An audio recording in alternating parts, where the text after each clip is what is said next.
बिस्मिल्लाहिर्रहमानिर्रहीम। तो दोस्तों आज की इस वीडियो के अंदर हम बात करेंगे लूप्स की। हम पहले स्विच स्टेटमेंट भी पढ़ चुके, इफ एल्स स्टेटमेंट भी पढ़ चुके, तो उसके बाद अब लूप की बात आती है। तो अब स्विच स्टेटमेंट से और ये बेहतर क्यों है रिपीटिशन, क्योंकि एक बार लूप लगा के इसको जितनी मरतबा हम कॉल करवा सकते हैं। तो ये लूप्स मैंने कहा पहले से थ्योरेटिकली भी समझ लें कि लूप्स क्या होती हैं, क्या क्या वर्क करती हैं, और फिर हम इसी तरह जाके विजुअल के ऊपर प्रैक्टिकली एग्जांपल्स भी देखेंगे और सारी वो भी हल भी करेंगे। तो देखते हैं दोस्तों आज की इस वीडियो के अंदर हमने बात करनी है लूप्स के बारे में जानना है कि लूप्स क्या होती हैं, कैसे वर्क करती हैं। तो इससे पहले दोस्तों हम अपनी वीडियो की तरफ बढ़ें। अगर आप हमारे चैनल पर नए हैं तो हमारे चैनल आरएफ के प्रोग्रामिंग फंडामेंटल को सब्सक्राइब करें और साथ मौजूद बेल आइकन के बटन को भी दबाएं ताकि हर आने वाली नई वीडियो का नोटिफिकेशन सबसे पहले आपको मिल सके। तो दोस्तों हम अपनी वीडियो की तरफ चलते हैं और अब बात करते हैं लूप्स की। रेपिटेटिव लूपिंग कंट्रोल स्ट्रक्चर बात की हुई है in programming language while coding का प्रोग्राम। जब हम की कोडिंग करना चाहते हैं तो sometimes it is necessary to repeat a set of statement several time. तो इसका कहने का मकसद ये है कि हमें कोई भी कोडिंग कर रहे होते तो हमें ज़रूरत पड़ती है एक बात को दोबारा बार बार दोहराने की ज़रूरत पड़ती है। तो इसके लिए हम क्या काम करते हैं, तो उसने कहा दिया a way to repeat statement is to type the same statement the over and over. The better way is using looping control. इसके लिए बेटर वे क्या है, लूपिंग कंट्रोल स्ट्रक्चर। ये देखें, ये वाला लूपिंग कंट्रोल स्ट्रक्चर एक बेहतरीन मैकेनिज़्म है आपके पास जो आप यूज़ कर सकते हैं। तो उसने आगे कहा लूप इज़ अ मैकेनिज़्म। अब लूप के बारे में बता रहा है क्या है अ लूप। ये देखो यहाँ पर a loop is a mechanism. इस 3 लाइन्स के अंदर देखें तो डेफिनेशन बताई हुई, loop is a mechanism that enables you to execute a statement or blocks of statement repeatedly until आप पर्टिकुलर कंडीशन मैट। जब तक एक कंडीशन ट्रू होती है तब तक आप चलते रहेंगे और रिपीट करते रहेंगे। इस तरह से आगे किया उसने कहा कि two essential elements make up a loop. ये दो मेन बातें होती हैं, जो मेन थिंग्स होती हैं, जो चीज़ें होती हैं जो कि एक लूप को बनाती हैं। तो वो कौन सी होती है, एक होते हैं बॉडी ऑफ द लूप और एक होती है हमारे पास कंडीशन ऑफ द लूप। एक लूप की कंडीशन होती है a loop of condition some can determine when loop is repeating the loop. और बॉडी ऑफ लूप के बारे में पता होना चाहिए। बॉडी ऑफ लूप क्या होती है, द स्टेटमेंट और ब्लॉक जो कि हम खुद बनाते हैं एग्जीक्यूट रिपीटेडली फॉर्म्स। ठीक है, तो इसको क्या कहते हैं, बॉडी ऑफ द लूप। इस तरह से और लूप कंडीशन जो कि हम देते हैं I less than is something everything, वो कहते हैं। और उसने कह दिया the process of performing the same task over and over again is called iteration. यानी हम देखें ना, रिपीटिशन कहते हैं या किसी बात का दोहराया जाना, तो हम इसे कहते हैं रिपीटिशन। ये बात रिपीट हो रही है, लेकिन कोडिंग की लैंग्वेज के अंदर, कोडिंग के वर्ड्स के अंदर इसे कहते हैं इटरेशन। यानी लूप्स के अंदर इसको कहते हैं इटरेशन। किसी बात का रिपीट दोहराया जाना उसे कहते हैं इटरेशन। ठीक हो गया। आगे देखते हैं। उसने कहा 3 लूपिंग स्ट्रक्चर होता है एक होता है while loop, far loop and do while loop. तो ठीक है दोस्तों, अब आज की हम इस वीडियो के अंदर थ्योरेटिकली बात करने लगे हैं फार लूप की। तो देखते हैं यहाँ पर इसके अंदर हमने देखें 3 लूप, तीनों चारों की बात भी कर ली, नेस्टेड लूप के बारे में बता दिया। वाइल लूप क्या होता है, रिपीट्स अ स्टेटमेंट और a group of statement until given condition true it test the condition before executing the loop body. वो कहता है लूप बॉडी से पहले इसे सर्च करता है। ये सब कुछ इंशाल्लाह हम थ्योरेटिकली आगे लूप के फाइल लूप के बारे में पूरा पढ़ेंगे। और आज का हमारा बेसिक जो काम है वो है फार लूप के ऊपर। तो फार लूप क्या होता है, execute a sequence of statement multiple times and abbreviates the code of the manage the loop variable. एक स्टेटमेंट को मल्टीपल टाइम एग्जीक्यूट करवाता है फार लूप और सीक्वेंस के साथ, तरतीब के साथ, ना कि एक मरतबा पे करवाया फिर दोबारा, यानी तरतीब के साथ पूरी बॉडी को करेगा। बेशक आप जितनी भी कंडीशन यूज़ कर लें उसके अंदर। टू वाइल लूप क्या होते हैं, like a while statement except that it test the condition at the end of the loop of the body.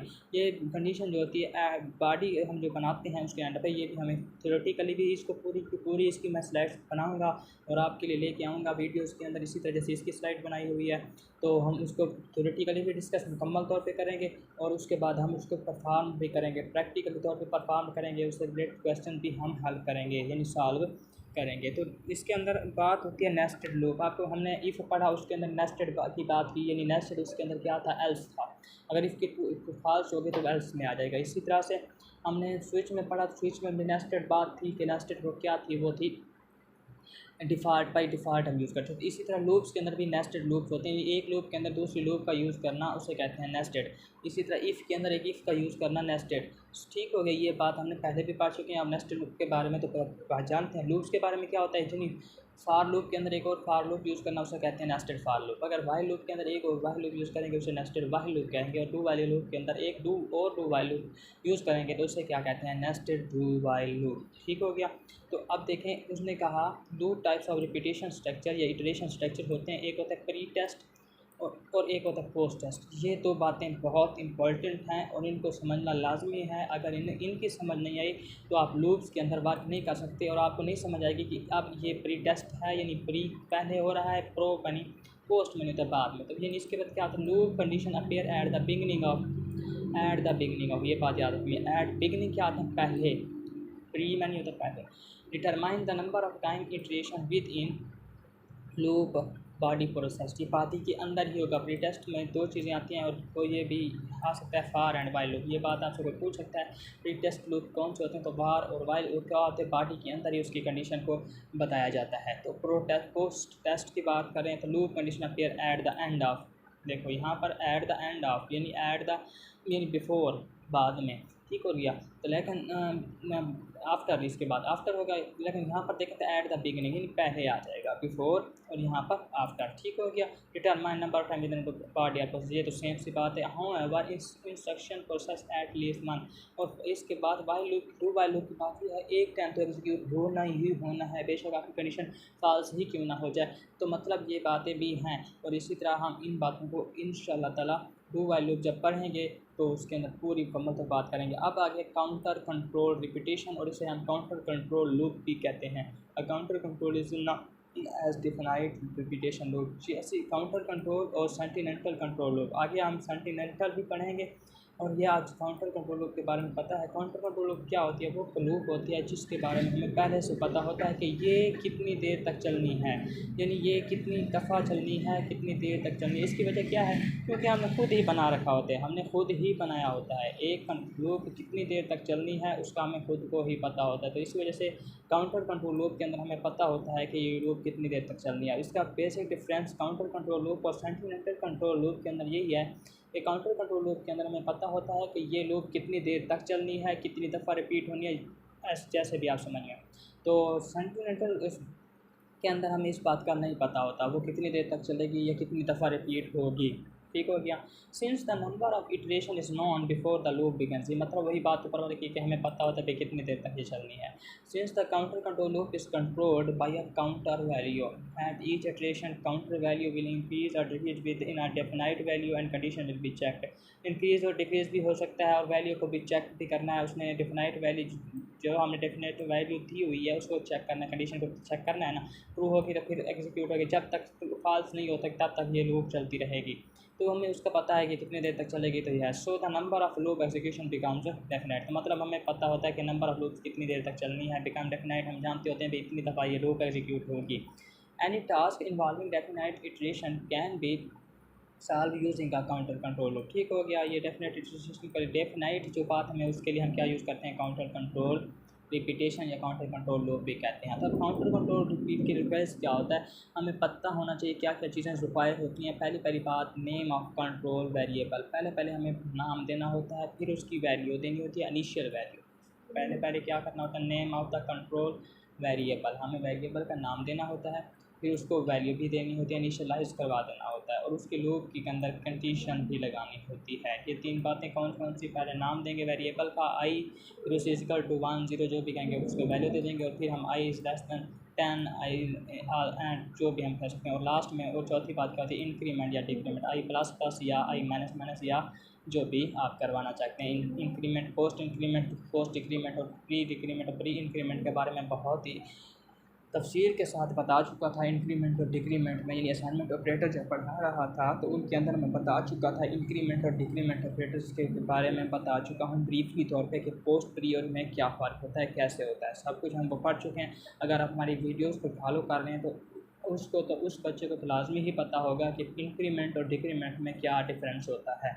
Increment में होता है एक का इजाफा और डिक्रीमेंट में एक की कमी कर देना, +1 -1। और प्री और पोस्ट के बारे में अब आपका है, प्री आपका टास्क है और वीडियो में जाकर देखें प्री और पोस्ट में क्या डिफरेंस होता है। और आज मैंने कहा है कि आज का हमारा बेसिक जो टॉपिक है थ्योरेटिकली जिसकी बात हमने करनी है वो है the for loop.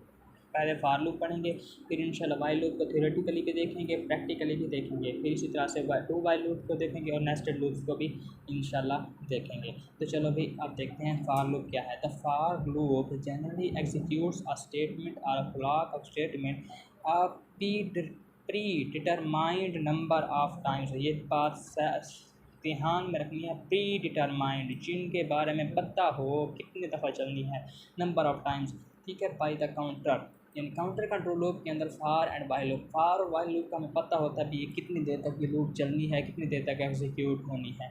Statement can be a single statement और कंपाउंड यानी ब्लॉक ऑफ स्टेटमेंट। वो कहते हैं स्टेटमेंट एक भी हो सकती है और एक से ज़्यादा भी हो सकती हैं। For are is reserved word और you specify how a for loop operates using three expression separated by semicolon between parenthesis following the for keyword. तो ये देखिए आप सिंटैक्स कैसे बनाना है तो उसकी बात करें। पहले सिंटैक्स की बात करते हैं कि फार लूप का सिंटैक्स कैसे बनाया जाता है।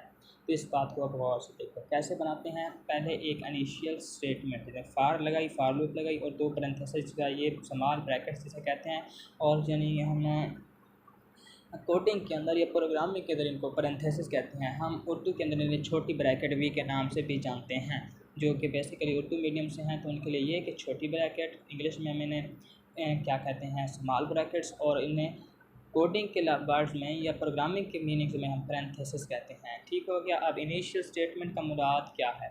एक तो पहले नाम दे दिया। टेस्ट स्टेटमेंट, टेस्ट स्टेटमेंट क्या होता है, आई इज़ लेस दैन ज़ीरो, ये कंडीशन लगा दी। अपडेट स्टेटमेंट्स से मुराद ये है कि इंक्रीमेंट करवाना है आपने, डिक्रीमेंट क्या है, पहले नाम देंगे फिर उसके अंदर कंडीशन लगाएंगे और उसको सेपरेट किससे करना है, सेमी कॉलन से करना है, ना कि कॉलन से करना है। तो अब देखिए अब इसका फॉर लूप का फ्लो चार्ट, ये फ्लो चार्ट है। यहाँ से स्टार्ट लिया, एक इनिशियल स्टेटमेंट जो है वो लगा दी और यहाँ पर कंडीशन लगा दी। अगर कंडीशन प्रूव हो जाती है स्टेटमेंट एग्जीक्यूट हो जाएगी, फिर उसके अंदर हम इंक्रीमेंट या डिक्रीमेंट होगा, फिर वापस से आएगा, तब तक चलती रहेगी जब तक कंडीशन फास्ट नहीं होगी। जो ही फास्ट होगी तो ये एग्जीक्यूट कर जाएगी। ठीक हो गया, ये हो गया। आगे चलते हैं। Syntax for statement for loop, ये मैंने बात पहले भी बता चुका हूँ किस तरह से होता है। ये नीचे फिर उसे ब्रीफली बताया गया है कि इनिशियल स्टेटमेंट पहले होगी, फिर लूप कंडीशन एवोल्यूट होगी, टू या fast execute for loop, execute update और रिपीट स्टेप। ये नहीं कि इसको कह सकते हैं हम एल्गोरिथम ऑफ, ये हम इसको एल्गोरिथम का नाम भी दे सकते हैं इसे बात का। ठीक हो गया। अब देखें फार लूप। अब फार लूप किस तरह एग्जीक्यूट होनी है, क्या सिस्टम होता है। पहले इनिशियलाइजेशन का मतलब क्या होता है, एक तो वेरिएबल डिक्लेरेशन होता है और एक इनिशियलाइजेशन होता है। मैंने ब्रीफली बताया है डिक्लेरेशन और इनिशियलाइजेशन में क्या डिफरेंस होता है। डिक्लेरेशन होता है इंट आई, अगर सेमीकोलन लगा तो इससे कहते हैं डिक्लेयर अ वेरिएबल, हमने एक वेरिएबल को डिक्लेयर करवा दिया, इसे कहते हैं डिक्लेरेशन। लेकिन इनिशियलाइजेशन का मतलब ये होता है कि किसी भी चीज़ को, किसी भी वेरिएबल को, किसी भी चीज़ को या किसी भी यानी बात को, किसी भी नेम को, एक वेरिएबल लिया, इंटीजर लिया, जो भी लिया, तो उसको वैल्यू दे देना, यानी int i is equal to 1, तो इसे कहते हैं इनिशियलाइजेशन। फिर कंडीशन क्या होगी, the statement is executed until the condition become fast, तब तक चलेगी। और वो कंडीशन कौन सी होगी, जो खुद से हम लगाएंगे। I less than is equal to 10, 10 मरतबा तो चलनी है ना, मतलब 9 मरतबा तो चलनी है, लेस दैन तो 10 है, 10वीं मरतबा फास्ट होगी तो वो बाहर आ जाए। इटरेशन का मतलब क्या होता है, बार बार रिपीटेशन, और इसमें क्या होता है इंक्रीमेंट आर या डिक्रीमेंट, तो इसको कहते हैं इटरेशन। ठीक हो गया। और उसके साथ दो पैरेंथेसिस यूज़ करेंगे, इसके अंदर लूप ऑफ स्टेटमेंट लगाएंगे और उसके बाद नेक्स्ट स्टेटमेंट जाके वो एग्जीक्यूट करवा के फिर दोबारा से जाएगा, फिर दोबारा से, तब तक जब तक कंडीशन फाल्स नहीं हो जाती।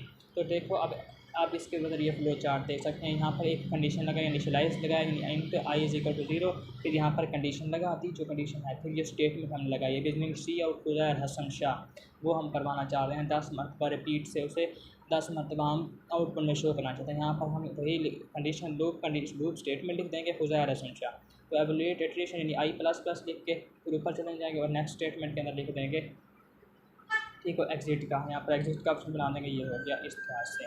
तो देखो ये किस तरह से होता है फार लूप के लिए। सी आउट और cout less than is equal 20 और सी आउट प्लस 2 का, तो ये इंक्रीमेंट के लिए कर दिया। इंट सी आउट का एक वेरिएबल ले लिया हमने, सी आउट 2 किया और फार सी आउट इन, ये सब एक इस तरह से हो रहा है। तो दोस्तों ये था थोड़ा सा थ्योरेटिकली कि फ़ार लूप का क्या प्रोसेस होता है। फ़ार लूप को हमने इस तरह से देखा कि फ़ार लूप के अंदर हमने किस तरह से काम करना है। और अब देखिए आगे थोड़ी अब ये प्रैक्टिकल थोड़ी एग्जांपल्स हैं और इंशाल्लाह ये एग्जांपल्स मैं नेक्स्ट वीडियो के अंदर आपको विजुअल स्टूडियो के ऊपर परफॉर्म करके दिखाऊंगा। ये आप देख सकते हैं कितनी 4 एग्जांपल्स हैं।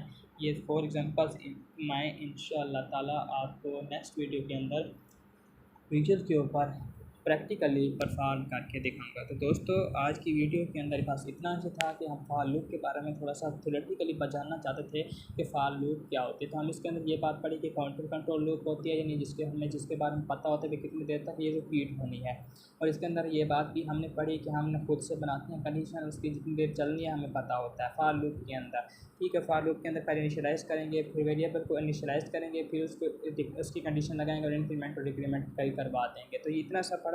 फ्लो चार्ट के बारे में भी थोड़ा सा देखा, एल्गोरिथम भी इसका देखा तो किस तरह इसका एल्गोरिथम बनाया जाता है। ये फ्लो चार्ट आप देखने आसानी से इस तरह से बनाना चाहें आपकी मर्ज़ी है, आप चाहते हैं इस तरह से बनाना चाहें आपकी मर्ज़ी है। तो फ्लो चार्ट में मैंने 2 किस्म के आपको बता दिए।